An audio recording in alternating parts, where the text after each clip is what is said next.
Hello everyone, McGee here with another draft battle analysis video and recap, this time covering my speed tour in the BLL Ubers League. This is a 16-person single elimination tournament with a rapid draft and then 15-minute builds before going into matches against your opponents. So understandably, a lot of the calcs and prep work is a little bit sloppier, but there is a good amount of fun and interest in this format. And the Ubers format in general is always a very fun one to play in just because of the crazy amounts of power and the interesting Pokemon you have to consider that otherwise might be banned or even useless in other metas. So, before we take a look at this match, we're going to take a look at what I drafted and what my opponent drafted so that you have a better gauge on what I was trying to prep for and get a sense of what my overall team goals are. So, my picks were Lugia, Ash Greninja, Mega Venusaur, Rotom Heat, Zygarde, Florges, Cobalion, Tyranitar, and Pyukumuku. As you can very clearly see, this is a very bulky, borderline stally team. So my general goal going into all my matches is going to be to wear the opponent out to the point where something like Ash Greninja can very easily click a button and blast through a team, or something like Zygarde can set up and win. There's just a lot of fat on this team to give me a lot of protection to address some of this excessive power creep so that I have as many viable answers as possible to whatever might be coming out.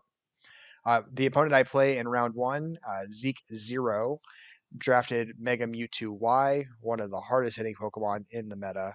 Darmanitan, uh, Galarian Darmanitan, so opposite spectrum, also a very hard hitter. Doug Trio, great trapper. Volcarona, sweeper. Araquanid gives him webs so that he can sweep more easily with things like Como. Klefki, offering some support alongside Morgrem, and then just some more Peko to consider as well. So going into my build phase, obviously there's a lot of power I need to address, namely Mega Mewtwo Y, Darmanitan, and then Volcarona. And so going into my build phase, I very heavily committed to being as fat and hard to kill as possible. Lugia with the multi-scale is just a really big menace. Recover, Toxic, Substitute, Earth Power. Toxic and Earth Power let me hit everything. And the only thing that can't be poisoned is the Klefki, which doesn't appreciate the Earth Power. Can't really break the sub, so if I'm sitting behind that, Klefki just doesn't really have an answer. And so I can kind of wear that down. Just an insane amount of bulk. Lugia's got, pretty busted defensive stats: 106 HP, 130 defense, 154 special defense. So being able to invest in all those just makes it really, really hard for this mon to be broken. Greninja, really good, solid sweeper. I opt for the Scarf set just to give me some good speed stats, so I have a way of addressing Mega Mewtwo by being first rather than being fatter. And so speed invested to outspeed Mega Mewtwo at all times. I think there's something relevant to the power creep, or something relevant if I get the Ash Greninja form activated via Battle Bond, and then otherwise just really hitting hard, pivoting if needed. Tyranitar, kind of a way to try to bait out Mewtwo to click Aura Sphere so that I have the Chople Berry plus being in the sand gives me a really bulky special defense stat so that I can bait it out. It tries to do something, I survive the hit, and I click Crunch to remove it. A Stealth Rock to get some hazards up, Rock Blast to kind of deal with Volcarona, especially if it tries to sub. Toxic to, again, try to poison things to whittle them down. Rotom Heat, Volt Switch to pivot, Overheat for damage, Toxic to, again, status things, Pain Split to get some health back. Full speed investment because he had Como and I wanted to be able to outspeed that by a couple of points. So speed crept for that purpose. And then finally, Zygarde, leftovers, substitute, glare, Dragon Dance, Thousand Arrows. Pretty heavily invested in HP and speed to be able to, again, to creep the Como. I believe I miscrept that too, just in the haste of prepping for this battle. I think I needed an extra point. And then just some glare shenanigans to make things whittle down. So that's the team. That's what I brought. That I showed you what my opponent had. So ultimately, he brings Galarian Darmanitan, no surprise. Mega Mewtwo Y, obviously coming. Araquanid to set webs. Klefki to be an extra piece of bulk. Doug Trio to try to trap things that I might have. Namely within this match, the Tyranitar is my most concerning thing to get trapped. and then the Como either to be support or more likely to also try to sweep. So he brought a lot of firepower. I have a lot of defensive prowess, and so it's just kind of a unstoppable object meeting unstoppable force meeting an immovable object, and we'll see which one breaks. So going into this, I knew right off the bat that I wanted to be able to try to set up a Zygarde if possible. I figured a Rakode would lead, which would give me a free sub. So I get that successful stub. And so basically at this point, I'm trying to get a glare and then get some paralysis shenanigans so I can try to set up in front of this Araquanid. Unfortunately, I'm just not getting any of that. And so he's just able to keep attacking and breaking my sub piece by piece. And so now I try setting up because I know he's in liquidation again. And then he calls me here not subbing, and he gets a very important toxic on the Zygarde, basically immobilizing it and making it useless for the rest of this game, which is unfortunate for me really early on. Forces me into Lugia because I know he's not going to double down on the toxic spam. And then I'm going to sub in front of this again because sub is just really strong versus his team. And now Lugia is freely in there. I know he's going to be switching out, so I can recover safely to have my multi-scale active again, which lets me not even break to the Stone Edge. Free Toxic. And so now I'm just going to spam Stone Edge or spam Substitute, waiting for the Stone Edge to hit again, so I can be behind the sub while this Dugtrio gets toxicked out. And so I'm just kind of stalling my way through this Dugtrio right now because it doesn't really want to leave. It just wants to get me away from the sub. I'm going to sub again because that's my smartest play.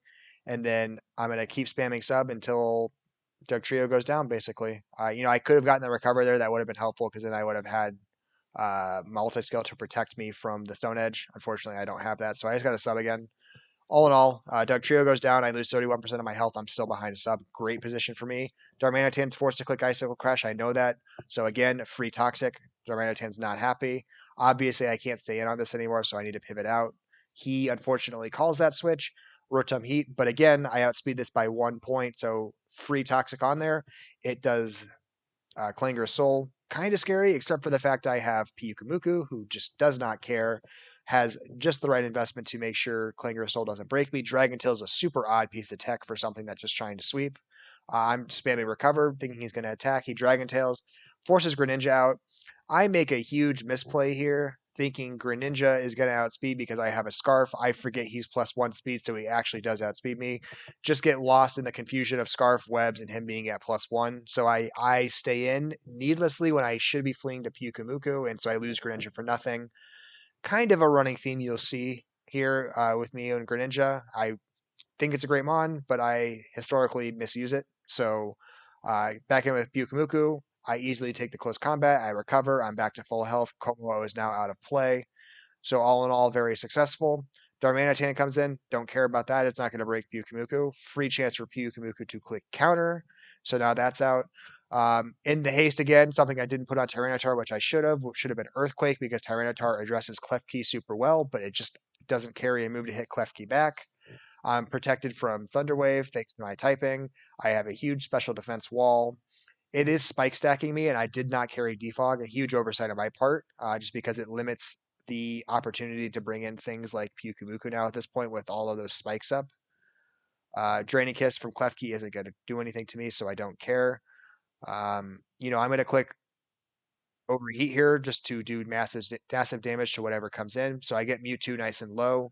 Really important for me because Mewtwo is just terrifying. Side Strike because it's Mega Mewtwo Y and it's bonkers amounts of special attack blasts right through me. I knew I was going to survive this Ice Beam. Free chance to Toxic it, get it on a quick timer, make sure I get it out of play as soon as possible because Mega Mewtwo just breaks me. I have to throw Zygarde away just because Mega Mewtwo does massive amounts of damage. Zygarde doesn't have any more to contribute to this match. So I toss him. And then the important thing when you know Pokemon's down to his last turn is trying to bait out an attack that you know you'll survive, and you're just going to pivot around it. So I come in with Lugia to bait out an Ice Beam because I know he's going to click Ice Beam here, and then I hard switch to Tyranitar because Tyranitar is not going to care about that damage too much because of everything going on. I don't largely need Tyranitar for anything more in this match, so I'm just happy to sack him right here. I force out Darmanitan. I survive by 1 HP, which is pretty cool, except that he comes in with Klefki, who I just can't really damage for anything, and I miss the Rock Blast, so double whammy. It Draining Kisses, easily KO on me. Klefki has an opportunity here, and it's not taking advantage of it in this next turn, is it could try to click Thunderwave on this Lugia. Instead, I click spikes, and that's really where his game falls apart because now I'm behind the sub. Klefki is not going to break it at all reliably with its draining kiss, so I get to freely recover. Huge misplay by him. Ultimately, it's going to be what costs him this game because now I'm just toxic stalling the Darmanitan by clicking sub in front of it. I'm back to 50%, which means I can click recover, get all the way back to 100% health, which means I have the multi-scale active again, which means I can easily take this next Icicle Crash and sub in front of it. And so now there's just no way for his Klefki or his Araquanid to deal with this Lugia. Huge for me. He realizes it's over for him and he's lost what momentum he had.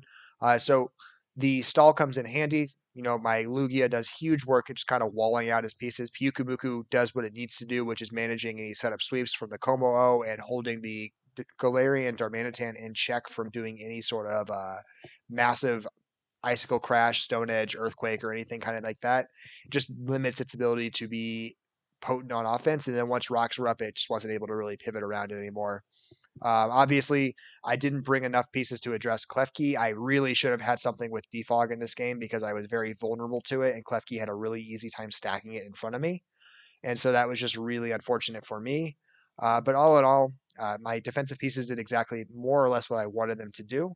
Very satisfied with Pyukumuku, aka Larry, and then good old Lugia for making the most of its incredible bulk. So that's game one. Like I said, there are 16 players, best of one matches. So this moves me into the top 8 and to essentially the quarterfinals. And so I will be back with that match.